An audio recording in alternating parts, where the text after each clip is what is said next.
RCR, la red que comunica y une al Perú. Como cada sábado ya estamos en contacto con el doctor Herbert Cuba. Él es médico especialista en política de salud pública, analista en temas políticos y comentarista del portal de opinión El Montonero. Doctor Herbert Cuba, qué gusto saludarlo, muy amable. Buen día. Muy buenos días y un saludo a través suyo a todos los peruanos. ¿Por dónde comenzamos? Ayer el presidente ha anunciado el inicio de actividades de lo que se denomina la cuarta fase de reactivación, ¿no? Y se mantenía alguna incertidumbre porque horas antes el ministro de Defensa, Jorge Chávez, había dicho que eso estaba en stand-by, pero el presidente salió al mediodía, le enmendó la plana, ¿no? ¿Por qué hago este paréntesis, no? Porque estamos a veces en marchas, en contramarcha, no tenemos cosas definidas, ¿no? ¿Cómo está analizando usted, ahora que ya se tomó esta decisión, ¿no? Y además su última columna es pandemia y cuarta fase de reactivación, ¿no?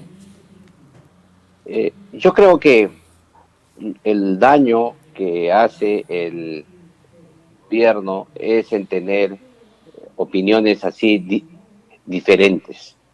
El viceministro de Salud Pública señaló que la posibilidad de un rebrote, una nueva ola del virus era grande, tomando en cuenta la situación de lo que había ocurrido en Europa, lo que ocurre en España, en Inglaterra, Francia, etcétera.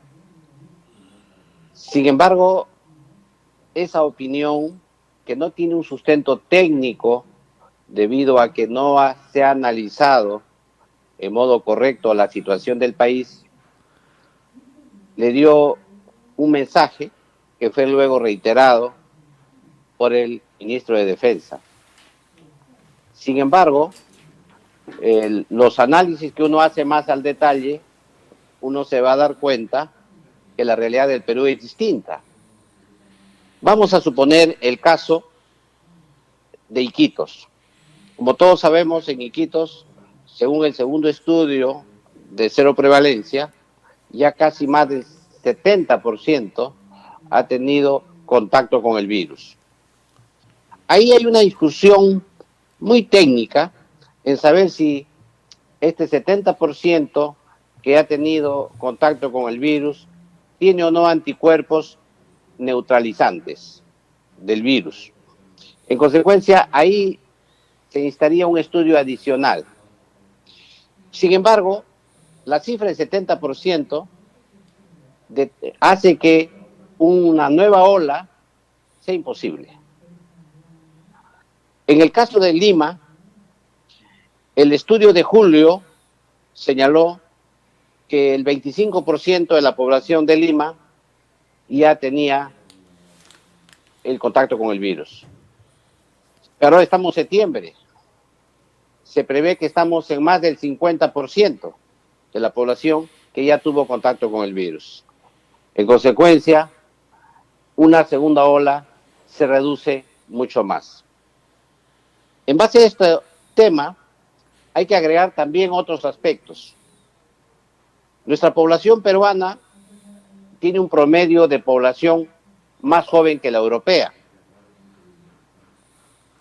Nuestra pirámide es más ancha en la zona de la población menor de 60 años.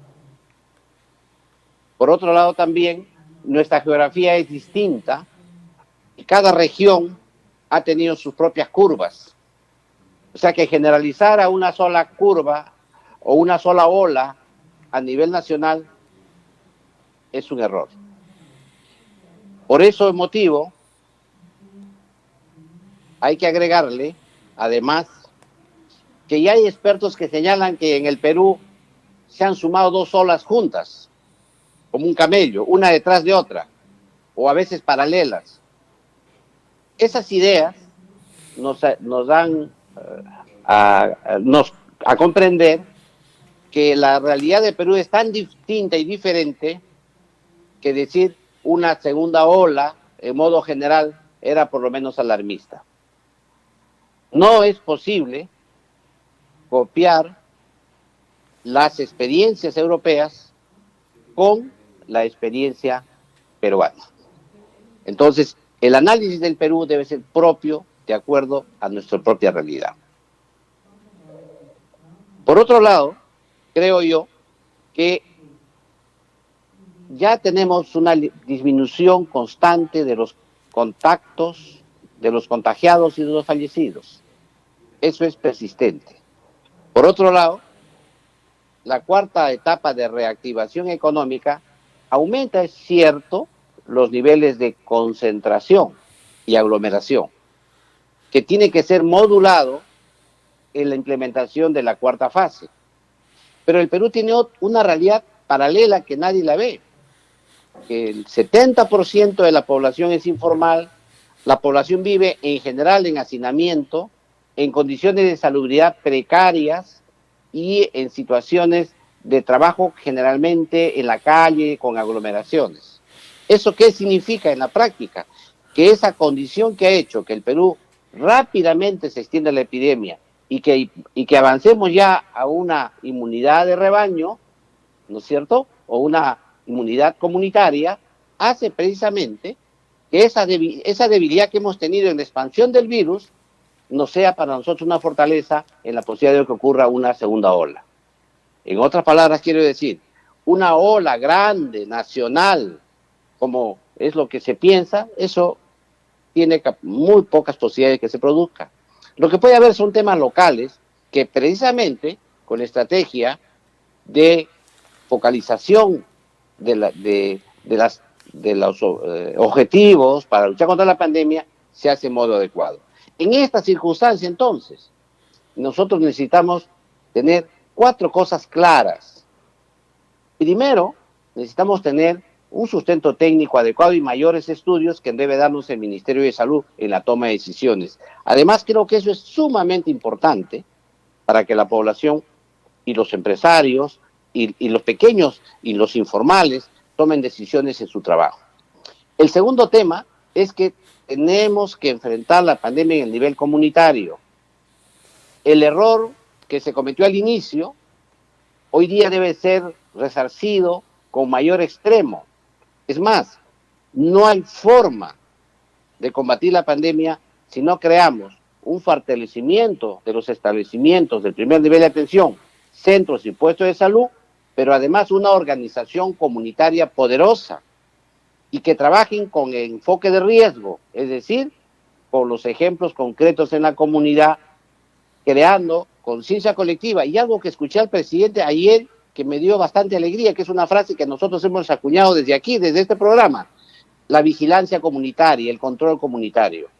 Es decir, si no hacemos eso, eso va a ser imposible de que podamos pasar esta reactivación adecuadamente. El tercer punto que hay que mejorar es el suministro de insumos y medicamentos. Y aquí tenemos una debilidad todavía.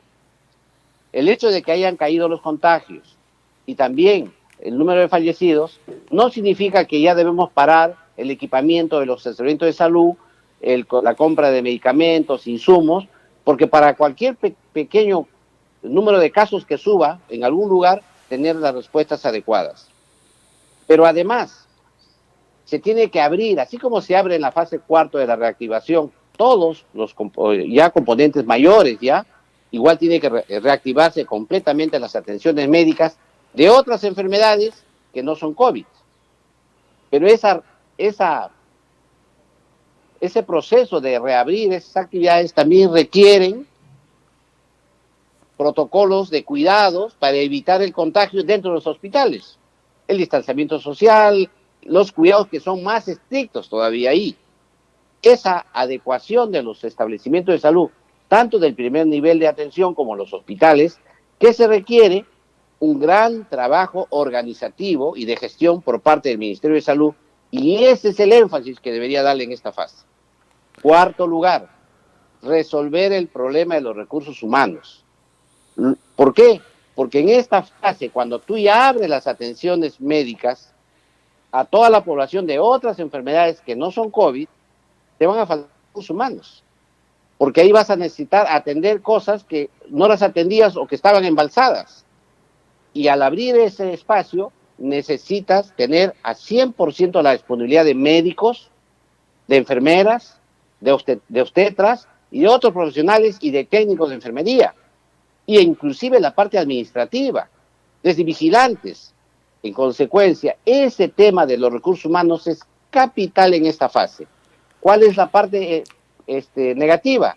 Que tenemos conflictos laborales embalsados por la situación, que se han ido pateando hacia adelante por emergencia, una ley observada por el Poder Ejecutivo, inclusive otra con contienda de competencia en el de inconstitucionalidad en el Tribunal Constitucional, simplemente por no cumplir algunos acuerdos pactados que se tenían con los servidores de salud. Es más, se anuncian paralizaciones, tenemos en salud que se anuncia un paro de 48 horas, el Ministerio de Salud hace lo propio, hay plantones, hay mucha conflictividad laboral que en este momento es difícil no mirar. Y ahí el gobierno tiene que dar una mirada y tiene que invertir. Eso es inevitable. No puede decir, yo voy a conversar para firmar actas. Tiene que invertir porque las secuelas que se han tenido en esta pandemia son enormes y los retos que le vamos a solicitar y le vamos a exigir a los servidores de salud serán mayores. Si no pones estas 4 cosas fundamentales, y eso es lo que relato también en mi artículo publicado el día de ayer, esta situación se puede salir de las manos. Por eso es que la reactivación económica progresiva, como se ha planteado, que debería haberse hecho en el mes de agosto y fue postergada para el mes de octubre, está bienvenida, es el momento, sí, pero tiene que ser progresiva y tiene que ser con una contraparte sustancial de inversiones en el sector salud. Ahora, doctor, conversamos en esta semana con el doctor Juan Carlos Celis de Iquitos respecto a este tema de la inmunidad de rebaño, y nos señalaba muy a la manera de ver de estos médicos que están allí confrontando esas realidades. Dicen ahora que ellos tienen más casos de dengue, de leptospirosis, ¿no?, que están volviendo nuevamente a abrir la atención a esas enfermedades que por la pandemia habían quedado relegadas. Pero sin embargo también nos señala que en realidad el sistema de salud, si bien es cierto en este momento ya no está colapsado, porque los casos han disminuido, pero ha quedado muy afectado. Entonces, usted menciona que ahora paulatinamente hay que ir abriendo ya las consultas y las atenciones para atender otro tipo de enfermedades que han sido postergadas, no porque sean menos graves, sino porque la situación se dio de esta manera con este tema de la pandemia.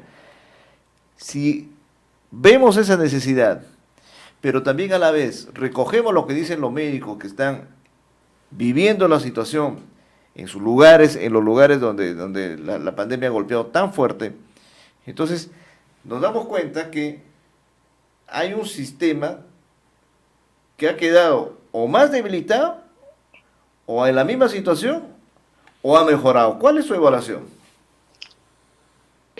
Ha mejorado en el tema de la lucha contra el COVID, pero ha perdido, ha disminuido, ha sido dejado de lado y se ha perjudicado las atenciones de las otras enfermedades y los otros daños, o el tema de las otras epidemias que siempre tenemos en el Perú. El Perú es un país, como lo he señalado en reiteradas entrevistas, es un país que vive permanentemente en epidemias. En consecuencia, ese es ahora el reto. Y lo que ha dicho el médico de Iquitos es perfectamente correcto. Iquitos ha sido prácticamente el hecho centinela, el que nos ha puesto la alerta de que qué es lo que ocurrió en Iquitos, que se va a reproducir en Lima y se va a reproducir en todo el Perú, porque la capacidad de respuesta del gobierno, del Estado y del sector salud ha sido insuficiente para enfrentar esta pandemia.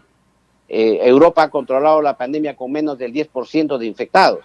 Nosotros estamos bajando no lo hemos controlado todavía, pero estamos bajando los contactos y contagios porque ya tenemos una suma enorme, más del 50% de personas que han entrado en contacto con el virus en Lima. En Iquitos ya eso es casi, los casos son ya menores, son esporádicos, porque ya la población ha sido expuesta en mayor medida.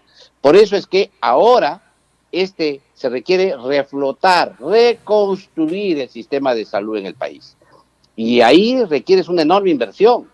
No es que voy a gastar menos, al revés, vas a gastar más porque ahora tienes que abrir todo el abanico con medidas de protección. Ejemplo, cuando uno va a una posta, y ustedes deben conocer muchas, van a ver ustedes que las postas tienen ambientes muy pequeñitos, están todos hacinados ahí, los programas están todos unos cerca a otros. Esas condiciones ya no son hoy día posibles de mantener en esas postas. Eso va a significar ampliarlas, va a significar darles mayor ventilación, crear la distancia social entre servidores, crear turnos de mañana y tarde para que haya un aforo del 30 o 50% nada más, y igual en la tarde, para que poder trabajar. Es decir, tienes que generar mecanismos de adecuación de los establecimientos para esta etapa. Esto es muy importante. Y aquí yo hago una invocación a todos los, no solamente al gobierno, sino a los empresarios y también a los partidos políticos, a la sociedad civil, a todos, porque en esta etapa de reconstrucción y de abrir la atención del sistema de salud a todas las enfermedades, todas las patologías, todas las epidemias, va a requerir un esfuerzo mayúsculo de no solamente de inversión, sino también de decisión política para que las cosas se hagan. Ahora, yo quiero retomar a un tema, doctor Cuba, que usted lo remarca o lo ha venido remarcando de manera permanente, ¿no? Usted y otros profesionales siempre han insistido en la necesidad del primer nivel y la vigilancia comunitaria, ¿no? De manera puntual, ¿se está aplicando esto y esto es parte del éxito que se está logrando? Yo quiero expresar aquí una alegría. Nosotros fuimos solitarios desde el 6 de marzo, cuando empezó la pandemia en el país, en señalar el enfoque comunitario. Progresivamente se han ido sumando otros y hoy día es un lugar común, todo el mundo lo dice, y además todo el mundo dice que lo dijo desde el comienzo, ¿no es cierto? Ese es un primer tema. El segundo tema, la reacción del gobierno central fue muy tardía. La reacción del gobierno fue suplida por los gobiernos regionales. Muchos gobiernos regionales han empezado a hacer el trabajo comunitario, el enfoque comunitario, organizarse con las comunidades, con los alcaldes. Miren ustedes, la experiencia de Trujillo es extraordinaria. Cuando empezó el enfoque comunitario en Trujillo, los casos estaban terribles y la caída en Trujillo ha ido progresiva. Y la reunión de los alcaldes, yo lo voy a comentar así como anécdota, ¿no? Yo he sido testigo de cómo se reunían los alcaldes con las autoridades de salud en Trujillo, con las comunidades para tratar de aplicar el enfoque comunitario. Entonces, igual yo mismo he apoyado, digamos, en algunos de estos aspectos. Igual ha pasado en Arequipa. Ustedes le han realizado una entrevista a un excongresista, a Gustavo Rondón, que está haciendo un trabajo importante en Arequipa. Entonces, ¿de qué se trata eso? Se trata precisamente que ha venido de abajo ese trabajo y al gobierno central un poco que ha sido empujado a realizar las cosas. El caso Moquegua, que es algo también emblemático de ese lugar del presidente. Moquegua empezó el trabajo comunitario antes que lo haga el MINSA en Lima. Y yo creo que esos temas han sido un liderazgo sin recursos. El caso de Ica. El caso de Ica también es así. Han ido un liderazgo desde abajo, con pocos recursos, pero además con partidas presupuestales que se daban desde el Ministerio de Salud, enfocadas en un área, y que tú no podías tocar para otra área. Y recién eso ha sido tardía la autorización del Ministerio de Economía y Finanzas y del gobierno para que puedan utilizar en otras partidas. Esos temas de gestión se han producido que le generaban problemas a los gobiernos regionales, pero sin embargo, ellos han ido implementando la estrategia comunitaria o el enfoque comunitario o lo que llaman los cercos también epidemiológicos, etcétera, poco a poco, y han ido logrando enfrentar. Miren ustedes la diferencia. El caso del norte fue mucho más prolongado que el caso del sur. El caso del sur ha pasado más rápido. Y eso se debe precisamente a que las estrategias que se han realizado ya eran lecciones aprendidas, ya se han realizado en Arequipa, en Puno, en Cusco, en Moquegua, Tacna, con esas estrategias comunitarias que han dado muy buenos resultados. Y la respuesta es contundente.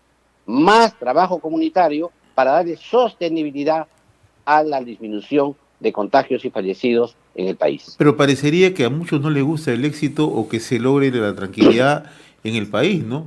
Hay quienes en algún momento han asumido la función pública y ahora salen simplemente a criticar, a criticar y a criticar, ¿no? Cuando estuvieron en la gestión nunca hicieron nada por el trabajo comunitario, ni mucho menos por la vigilancia Bueno, hablé sanitaria. puntualmente del exministro El Víctor ministro Zamora. Víctor Zamora, ¿no? En realidad que... Bueno, bueno, yo realmente he escrito mis artículos 2 veces por semana. Yo he saldado mis cuentas intelectuales con el señor Víctor Zamora. No creo que sea necesario que me siga expresando sobre él. La historia lo va a juzgar. No sea que nosotros tengamos la última opinión, pero sí le digo algo. Si él reconoce el día de hoy que el trabajo comunitario es importante, no importa, no importa. El asunto es que sume y que trabaje, haga el trabajo comunitario, aquello que él no hizo. No importa, hay que sumar. Pero sí le digo que a veces los aprendizajes dolorosos sobre vidas y muertes no deben pasar así nomás. Yo creo que va a imponerse en su determinado momento una mayor investigación de cómo se llevó esta pandemia. Y ahí quedarán mis artículos semanales como testimonio de la ambición que tuvimos nosotros para enfrentar esta pandemia. Y yo creo más bien que ahora, con todo ese respaldo político que tiene, porque el presidente lo ha señalado ayer y lo ha señalado la ministra, que esa implementación del primer nivel de atención con enfoque comunitario, con organización de la comunidad, con las pruebas moleculares, porque ahora sí ya se habla en el Ministerio de Salud la necesidad de pruebas moleculares. Todo el mundo lo dice. Ahora se hablan ya de los laboratorios que se requieren en las regiones. Necesitamos tener laboratorios en todas las regiones para hacer las pruebas moleculares. Ahora se habla de eso. Con ese empuje, yo creo que, y un poco de más de dinero, porque eso es, y con mejor relación con los recursos humanos del sector, yo creo que se va a salir adelante. ¿Cuál sería el riesgo? El riesgo sería el que no se haga nada y la caída de contagios se detenga y tengamos una meseta de caída de contagios. Y ahí eso sí sería una mala noticia. Lo ideal sería que los contagios y los fallecidos continúen su descenso progresivo hasta tener el éxito de la lucha contra la pandemia. Y ahora, ese control comunitario, doctor, ojalá haya llegado para quedarse, ¿no? No que sea solamente una respuesta de una simple coyuntura. Y por eso usted es un experto en salud pública. Y le quiero hacer una pregunta muy simple, ¿no? Que llama, no curiosidad, sino que nosotros observamos permanentemente. Cada que se expresa la necesidad de atención de la salud, todas nuestras autoridades, nuestros representantes, nuestros políticos, todo, concentran la idea en el hospital propio, el sueño del hospital propio. Pero nunca no las escuchamos hablar de la necesidad de una atención primaria, de primer nivel.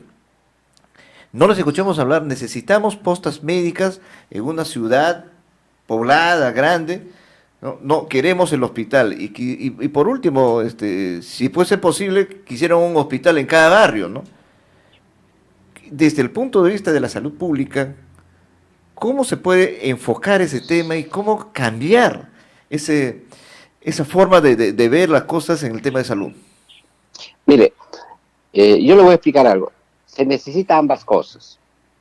Del 100% de necesidades de salud, el 80% de los problemas que tiene la gente se resuelven con temas sencillos, comunes, que se pueden hacer cerca de domicilios con establecimientos de salud pequeños. Hay un 15% que se requieren con establecimientos intermedios, que ya requieren unidades especializadas. Y hay un 5% de la población que requiere establecimientos altamente complejos. Esa idea va inversamente proporcional con las necesidades de los intereses económicos que se manejan en el mercado de la salud. Digo mercado, pero en realidad son muchos mercados. Por ejemplo, cada medicamento es un mercado. Cada equipo médico es otro mercado. Cada hospital que se construye, otro mercado. Y entonces usted va a tener una serie de intereses económicos que hacen que puedas construir elefantes blancos que nunca se van a poner en funcionamiento porque en ese momento hubo una mayor presión de un grupo interesado en que eso se realice. Es muy complicado el sistema de salud. El sistema de salud es una si hablamos en general, globalmente, con riesgo de equivocarnos, porque hay muchos mercados al interior, pero este es un mercado que requiere una enorme participación de empresarios, gente que tiene intereses en una u otra área, y como sabemos, en nuestro país no hay un mercado, pues, por la propia precariedad de nuestro sistema sanitario, no es un mercado que tú puedas competir. Es un mercado básicamente concentrado. Hemos visto el ejemplo del oxígeno, por ejemplo, lo que nos ha hecho ver cómo solamente 2 empresas eran los grandes proveedores de oxígeno de todo el sector público, que además el sector público es el que concentra más del 90% de las atenciones de salud.